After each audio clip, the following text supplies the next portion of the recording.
Peut-être une dernière question que j'ai envie de vous poser à tous les deux, Chantal Jacquet et Sébastien Charbonnier. Il me semble que, je l'ai dit tout à l'heure, on a ce soir deux fervents spinozistes, hein, je crois.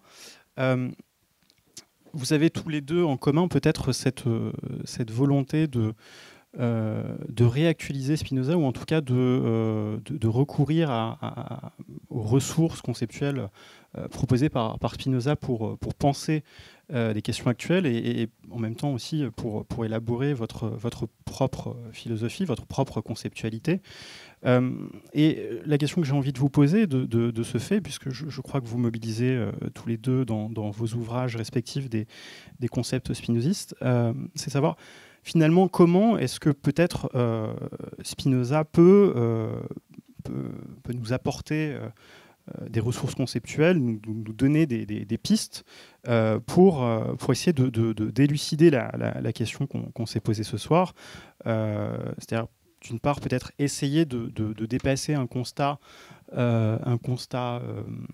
naïf qui nous ferait hésiter ou bien entre cette voie du self-made man que vous avez évoquée, ou bien en une vision peut-être caricaturale de Pierre Bourdieu. Comment est-ce que peut-être justement Spinoza peut nous permettre de dépasser peut-être cette fausse alternative en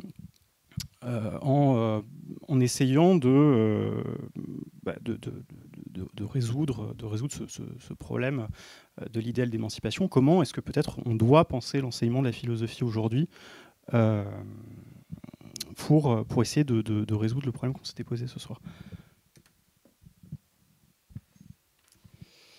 Alors, belle question. Je voudrais rebondir sur ce qu'a dit Chantal, le penser avec et pas contre. Et c'est vraiment un fil directeur, en tout cas en ce qui me concerne, de ma lecture de Spinoza dans ses implications pratiques et concrètes en termes de pratiques d'enseignement et de pratiques éducatives. Alors, premier élément de réponse, il me semble que vouloir éviter les phénomènes de reproduction sociale, enfin, si c'est aussi ça un des objectifs de l'émancipation, ça ne peut pas être une redistribution des places sociales. C'est une lecture, on va dire, pauvre, méritocratique, qui ne remet pas en cause le fait qu'il y ait des relations d'ordre, mais qui, à la rigueur, rejoue les places de la loterie à chaque génération. Il y a une boutade d'Alexander Neil, le fondateur de l'école de Summerhill, donc pédagogue libertaire radical, assez stimulant à lire, qui disait « Si l'un de mes anciens élèves devenait Premier ministre, j'aurais le sentiment d'avoir échoué ». Voilà, parce que l'objectif pour lui, voilà, c'était pas d'avoir trouvé ou d'avoir formé une pédagogie qui était plus efficace que les autres et qui, du coup, en termes de compétition sur le marché scolaire, donnerait un avantage comparatif par rapport à la pédagogie traditionnelle. Donc ceci étant dit, ça veut dire que une première chose qu'on peut faire, que j'essaie de faire, c'est toujours penser l'émancipation, prendre au sérieux le Sion, hein, comme un processus. Et l'apprendre sérieusement comme un processus, ça veut dire que l'expression individu émancipé n'a pas de sens. Parler d'individu émancipé, c'est tout de suite commencer à catégoriser de manière binaire le genre humain entre les émancipés et les non-émancipés. Donc, il n'y a pas à savoir qu'est-ce qui produirait un individu émancipé et quand est-ce qu'on ne serait pas émancipé, puisque c'est rester dans une approche trop substantialiste et finalement héritière du sens marchand, puisque l'émancipé, c'est d'abord l'esclave qu'on ne peut plus vendre, enfin qui ne pourra plus être vendu et qui, de ce point de vue-là, est émancipé. Et je pense qu'il faut prendre au sérieux le participe passé. Si on pense l'émancipation au participe passé, ça veut dire que c'est quelqu'un d'autre qui l'a fait. On est émancipé, on a été émancipé. Et voilà, toutes les luttes pour l'auto-émancipation nous le rappellent. L'émancipation venant d'autrui est un concept contradictoire. Mais je pense que c'est quelque chose qu'il ne faut pas lâcher. Du coup, l'émancipation, c'est toujours un moment, un événement en situation. Et je déplacerai le problème, en tout cas, je préfère le formuler de la manière suivante, c'est quand y a-t-il émancipation ? Quand y a-t-il émancipation ? Ce qui veut dire que la question de l'émancipation va d'abord être temporelle. Et le fait qu'elle soit prise dans un imaginaire conceptuel, temporel, plutôt que spatial, ça fait un tout autre concept d'émancipation. On pourrait à peine caricaturer les choses avec un antagonisme, me semble-t-il, profond dans la manière de construire le problème d'autrui. Et bon, voilà, dans la relation éducative et pédagogique, autrui, il se place là.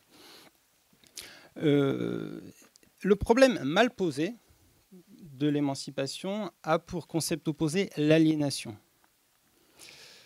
Et du coup, le problème mal posé de l'aliénation, c'est comment gérer autrui. Parce que dans l'aliénation, le problème, c'est autrui. L'autrui, il est déjà là. Et il est toujours la possibilité d'une intrusion. Du coup, l'inquiétude latente, c'est comment se débarrasser d'autrui. Donc, cette idée, l'approche spatiale de l'émancipation, c'est le personnage conceptuel de la marionnette. La hantise, c'est les ficelles qui seraient tirées par les autres. Et être émancipé, c'est ne plus être déterminé par les autres. Ce qui, en tout cas, quand on est spinoziste, est un objectif perdu d'avance. Donc, se débarrasser d'autrui, au moins se débarrasser d'une partie de sa puissance, avec des idées comme ma liberté s'arrête là où commence celle d'autrui, etc. Envisager l'émancipation dans un imaginaire conceptuel temporel et non pas spatial a pour produit comme concept opposé non pas l'aliénation mais l'absence. Le problème, semble-t-il, le bon problème, le vrai problème, c'est comment construire autrui. Ce qui est difficile dans une relation éducative, c'est de construire la présence d'autrui. Tout ce qu'on sait déjà, tout ce qui nous a formés dans l'existence, nous détermine, dans un premier temps, à ne pas percevoir ce qui nous altère, ce qui diffère de nous. Et donc, autrui, il est d'abord reconnu. Mais on pourrait dire que reconnaître autrui, c'est aussi une expression contradictoire. Parce que si autrui est reconnu, c'est qu'il est ramené au même. Et ça veut peut-être dire que je suis en train de passer à côté de la singularité de la rencontre. Donc je définirais l'émancipation comme... L'émancipation, c'est la construction d'autrui. Moi, j'adore Bachelard par ailleurs. Donc le fameux rien ne va de soi, rien n'est donné, tout est construit, page 14 de la formation de l'esprit scientifique, moi, je le prends au sérieux pour tout. Donc si tout est construit, autrui aussi. Donc autrui, il n'est pas donné, il n'est pas déjà là. Il me semble que c'est le pendant de l'idée que le sujet n'est pas donné, que je ne suis pas non plus donné. Parce que finalement, quelques spinozistes sont assez d'accord là-dessus. Alors, il y en a qui veulent se débarrasser du concept d'aliénation comme Lordon, il y en a qui veulent le garder comme Fischbach. Mais c'est quand même bien l'idée que tant qu'on pense l'aliénation comme une séparation d'un soi libre, originel, souverain, tant qu'à faire, qui a un libre arbitre, autrui va être vécu comme un problème. Et le fait d'être un sujet va être fêté comme la meilleure chose qui puisse nous arriver.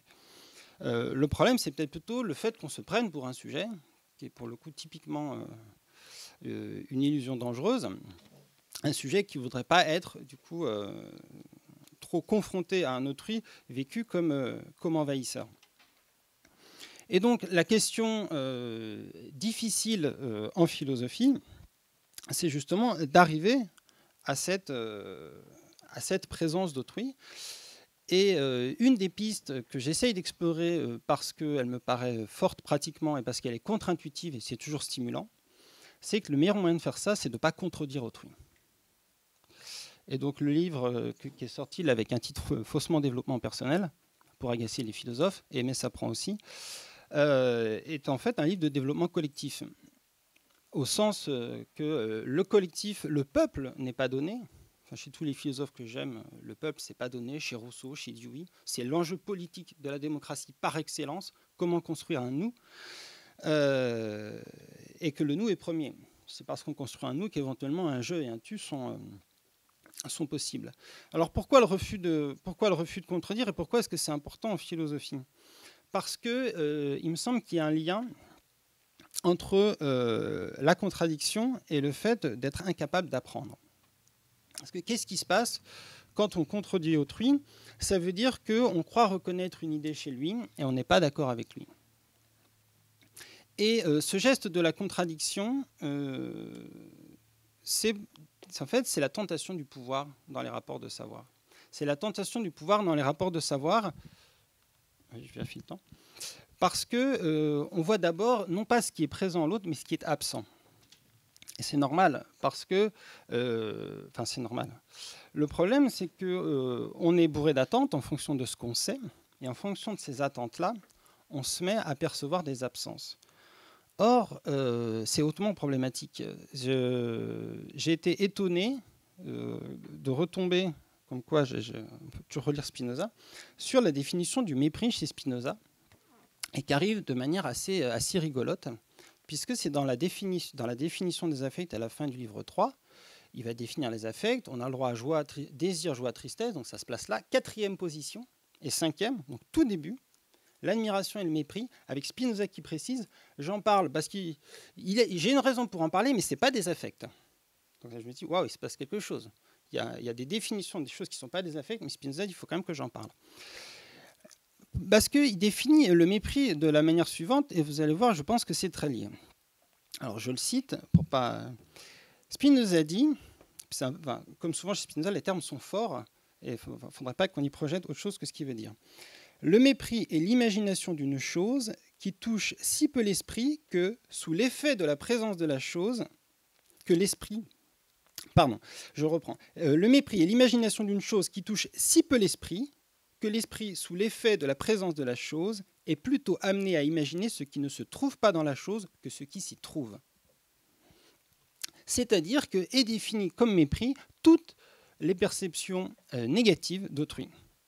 Dire d'une femme qu'elle n'est pas menue, d'un élève qui ne sait pas lire, c'est dire autant de choses qu'il ne fait pas du 42, il n'a jamais cultivé les choux raves ou il n'est jamais parti en vacances au Turkménistan.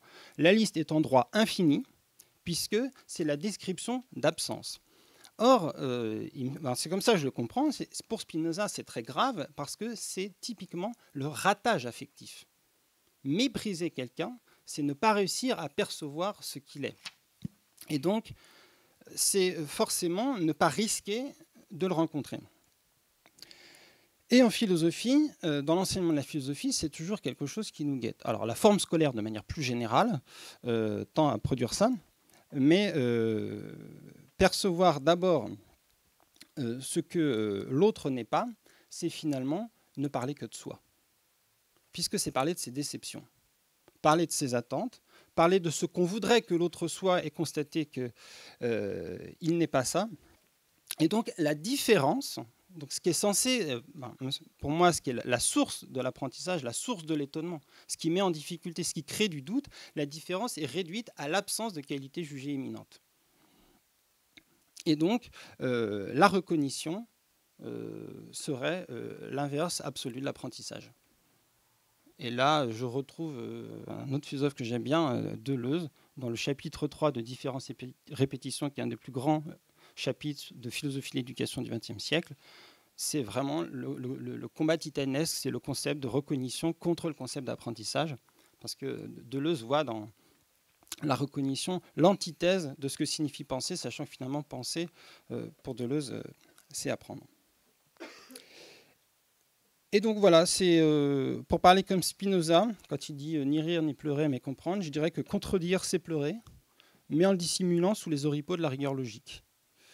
Ce qui, pour revenir à la question de la violence symbolique, n'est pas toujours facile à décoder pour ceux qui se prennent ça en pleine poire. Et donc la moindre des choses qu'on puisse faire et qu'on puisse former comme puissance en philosophie, je trouve, c'est la puissance de percevoir autrui, la puissance d'être affecté par des idées qu'on n'a pas eues, et donc du coup le désir d'essayer de les comprendre avant d'essayer de les contredire. Si former esprit critique a un sens, c'est plutôt celui-là que je lui donnerai. Merci. Alors, Sébastien a déjà dit beaucoup de choses concernant Spinoza. Je dirais qu'en ce qui me concerne, bien sûr, Spinoza irrigue ma réflexion de manière à la fois parfois totalement claire et distincte et parfois de façon souterraine. Mais il y a bien d'autres auteurs et surtout pour ce qui concerne les transclasses, si la littérature m'a beaucoup permis de forger cette réflexion sur les transclasses parce qu'il y a une analyse du singulier, d'un singulier qui peut avoir une portée universelle que la philosophie a du mal à élaborer. Mais en ce qui concerne Spinoza, je crois que Spinoza a offert pour moi une forme de pensée alternative entre l'espèce d'affirmation idéologique niant les différences sociales qui consistent à postuler qu'il y a un libre arbitre et qu'au fond chacun est toujours responsable, il se fait, il se forge, donc il va vaincre tous les déterminismes dans cette posture héroïque. Et puis l'autre posture inverse qui est celle du destin social, la fatalité, qui risque de conduire au contraire au désespoir. Lorsqu'on met au jour tous les déterminismes qui pèsent sur les individus, on se pose la question de savoir, mais au fond, qu'est-ce qu'il est possible de faire ? Et c'est pourquoi je crois que parfois la pensée de Bourdieu a tort, on est passé de la mise en évidence des déterminismes à l'idée d'une sorte de fatum, et le fait que la posture bourdieusienne est interprétée comme uniquement dénonciatrice et pas assez constructive d'un idéal en commun ou d'une vie en commun. Je crois qu'on peut retrouver chez Spinoza quelque chose qui est tout à fait remarquable, c'est qu'il permet de concilier l'idée d'un déterminisme avec l'idée d'une puissance d'agir. Parce que ce qui est au cœur de sa pensée, c'est la notion de puissance d'agir. Bon, c'était déjà quelque chose qui m'avait beaucoup intéressé auparavant, puisque j'avais écrit un travail sur les expressions de la puissance d'agir chez Spinoza. Alors pourquoi ? Parce que pour Spinoza, pour pouvoir être libre, pour pouvoir s'émanciper, même si ce ne sont pas ces termes, pour pouvoir nous émanciper, parce que c'est d'abord effectivement, comme ça a été souligné, c'est d'abord une démarche collective. Il faut d'abord comprendre la servitude. Il faut partir de la servitude pour passer à la liberté. Et pour cela, il faut nécessairement comprendre qu'il n'y a pas de sujet qui pense par lui-même, mais il n'y a que des êtres assujettis à des causes extérieures, et d'autant plus assujettis qu'ils ignorent ces causes qui les déterminent, pour reprendre une formule bien connue. Donc, ça ne veut pas dire que Spinoza évacue le sujet. Il y a l'idée qu'on puisse être soi, mais soi avec les autres. Il faut devenir conscient de soi. Être conscient de soi, ça n'est jamais une posture solitaire. Et la liberté va consister précisément à penser cette relation aux autres. Donc ça a été souligné. Mais ce qui m'intéresse dans Spinoza, c'est que c'est une pensée du passage. Passage d'une moindre à une plus grande perfection. Et dans les transclasses, c'est précisément la question du passage. Comment on passe d'une classe à l'autre. C'est pour ça que j'ai parlé de transclasse. Comment on passe de l'autre côté. Et c'est ça la question centrale. C'est pas le résultat, c'est-à-dire qu'on l'interprète en termes de transfuge de classe et qu'on porte des jugements de valeur sur le fait que la personne est trahie, ou qu'on dise c'est un self-made et qu'on porte un jugement de valeur en disant que c'est quelqu'un qui a de la gloire. C'est pas ça qui est intéressant, c'est comment ça se passe et qu'est-ce qu'on fait de ce passage. Autrement dit, il n'est pas donné d'avance que quand on change de classe sociale, on s'émancipe. Précisément, puisqu'on peut devenir simplement un autre rouage au service de la reproduction. On peut servir finalement d'alibi et de vitrine qu'on va exhiber pour montrer que certains ont pu s'émanciper, entre guillemets, tandis que d'autres restent au fond de la caverne aliénés. Donc ce qui est intéressant, c'est de comprendre ce qui donne effectivement une puissance d'agir. Et on peut tout à fait avoir une puissance d'agir plus grande en restant dans sa classe sociale pour essayer de faire changer les conditions sociales que en étant un chien de garde, passez-moi l'expression, au service de la classe dominante. Donc c'est pas d'abord trancher d'avance le sens dans lequel s'oriente la trajectoire. Alors ce qui est intéressant chez Spinoza, c'est que précisément il part du conatus qui définit tout homme, l'effort pour persévérer dans l'être, et il n'y a pas de finalité qui soit prescrite. Donc cette puissance, mais il faut la penser, il faut savoir ce qui nous aliène, ce qui la renforce, ou au contraire ce qui la diminue. Donc c'est cette trajectoire-là qui est intéressante chez Spinoza, c'est-à-dire le fait comment, peu à peu, en prenant conscience des affects tristes qui diminuent notre puissance, en prenant conscience de notre servitude, on peut s'en libérer. Mais on ne peut pas s'en libérer tout seul, et c'est pourquoi il est clair que la notion d'émancipation, ou prise comme telle, de façon substantivée, n'a pas de sens. On ne s'émancipe pas, on produit une plus grande liberté avec les autres, et Spinoza insiste beaucoup sur le fait que le souverain bien, qui est cette liberté, ça ne peut être qu'un souverain bien commun, et c'est une partie de ma joie que de faire en sorte que les autres puissent y accéder aussi. Donc il ne peut pas y avoir, on ne peut pas penser une émancipation par soi-même seul. Ça, c'est vraiment quelque chose qui, chez Spinoza, est impensable. Il y aura nécessairement toujours une tristesse si on ne peut pas partager le souverain bien. Donc c'est pour ça que l'idée du sujet pensant sans intersubjectivité, ça n'est pas quelque chose d'envisageable dans le cadre de la pensée spinoziste, et c'est quelque chose qui nourrit ma réflexion de façon générale.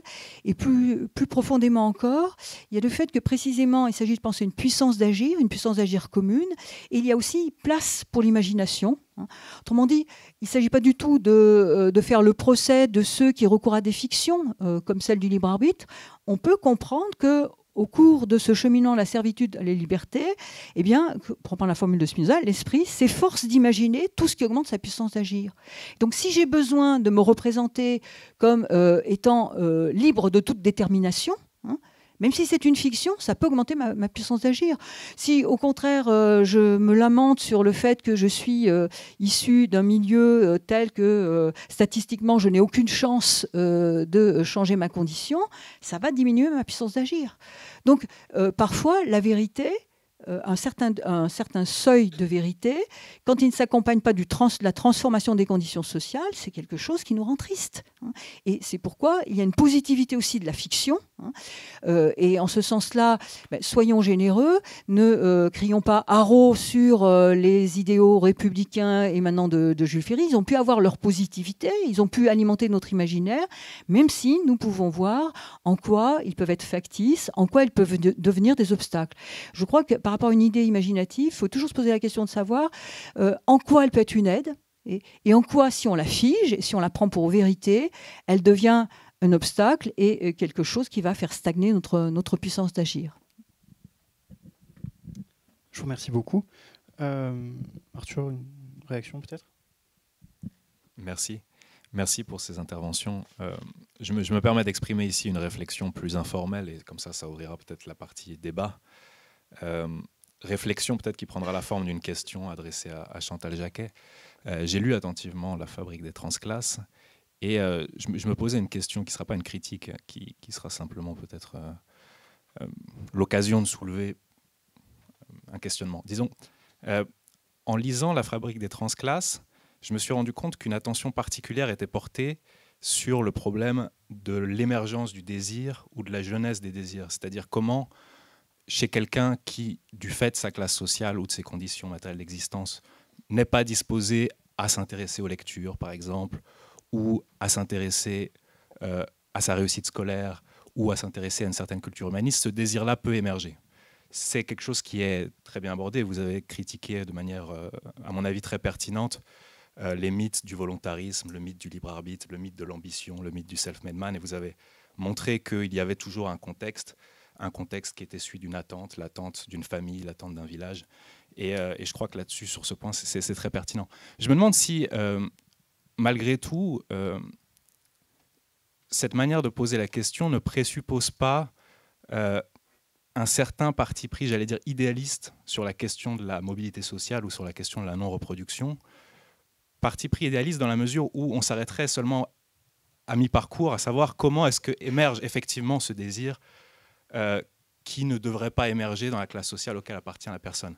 Et une fois qu'on a posé la question de l'émergence de ce désir, la question se pose aussi de savoir comment assurer les conditions matérielles de la réalisation de ce désir. Et particulièrement aujourd'hui, je crois que c'est une question qui est d'une actualité brûlante, parce que ce qui caractérise notre époque, c'est les économistes qui nous le disent, c'est l'accroissement phénoménal des inégalités, c'est... Et là-dessus, je crois qu'il y a une certaine neutralité axiologique, malgré tout, à poser la question des inégalités en termes non pas peut-être de capital culturel, mais de capital financier.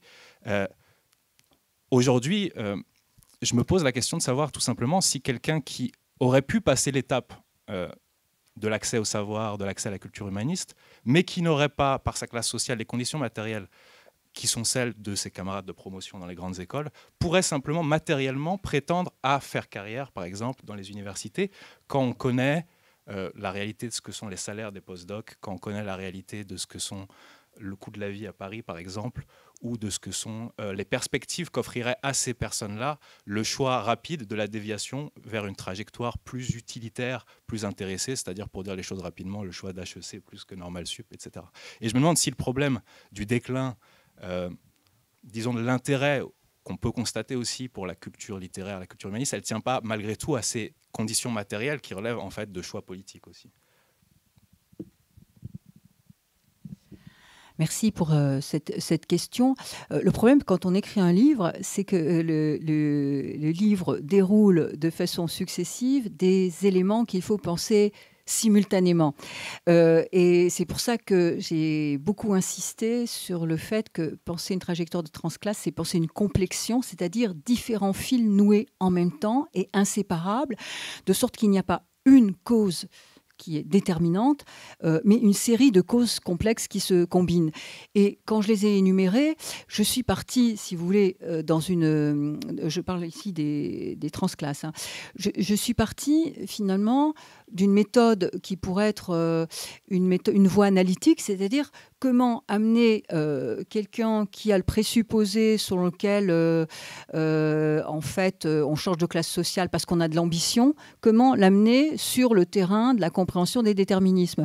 Donc, je suis partie de l'idée de l'ambition, puis pour montrer que ça ne pouvait pas être une explication, puisque toute ambition était ambition de quelque chose. Mais il fallait donc que quelque chose ait émergé, et c'est pour ça que j'ai insisté sur la notion d'un modèle. On va désirer quelque chose, et comment désirer autre chose quand on n'a qu'un seul modèle sous les yeux.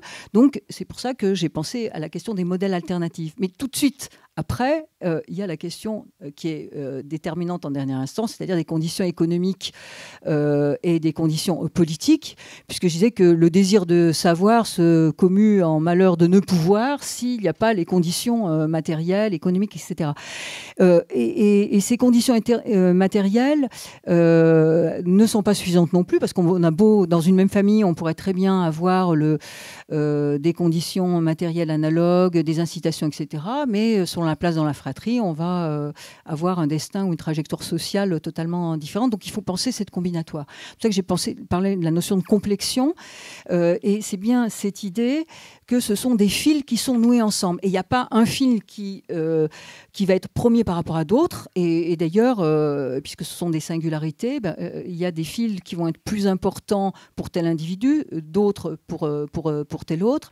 Et je crois que vous avez tout à fait raison d'insister sur les conditions matérielles, hein, les conditions économiques, puisque là, elles seront en dernière instance décisives. Hein, et c'est pourquoi on voit par exemple qu'aux États-Unis, compte tenu des conditions politiques et économiques, c'est là que la mobilité sociale est la plus faible, et c'est là que précisément, idéalement, on invente le mythe de l'American Dream.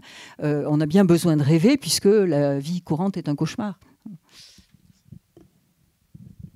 Aussi une réaction. Merci. Alors je vais réagir à ce qu'a dit Arthur. Je suis globalement d'accord sur la critique de cet héritage, pas seulement culturel, mais financier dans l'enseignement de la philosophie, puis même dans la pratique philosophique contemporaine.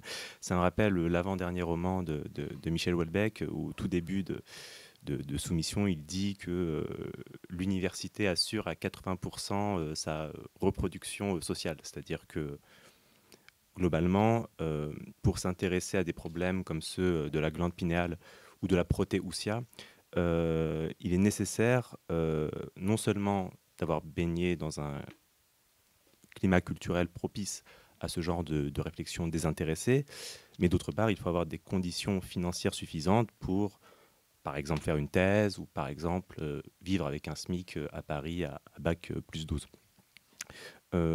Donc, je ne pense pas que la critique bourdieusienne soit si pertinente que cela aujourd'hui. Je pense qu'à l'époque de Bourdieu, il était tout à fait exact que, pour employer des concepts un peu larges, la bourgeoisie financière, mais aussi lettrée, assurait une reproduction sociale.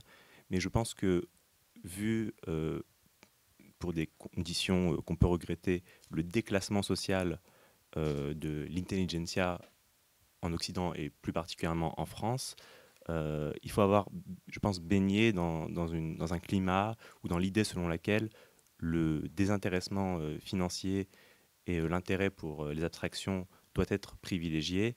Et en cela, la plupart des enfants issus de milieux populaires, mais aussi issus de la bourgeoisie, ne privilégient pas l'appétence philosophique, quand bien même ils l'auraient eu dans leur jeunesse, ils ne peuvent pas poursuivre cette carrière pour des raisons financières qu'a évoqué mon collègue Arthur. Et en cela, il y a une sorte de reproduction même des thématiques ou des enjeux, des objets d'intérêt de la philosophie qu'il est, je crois, urgent de pointer pour éventuellement, dans un second temps, les réformer.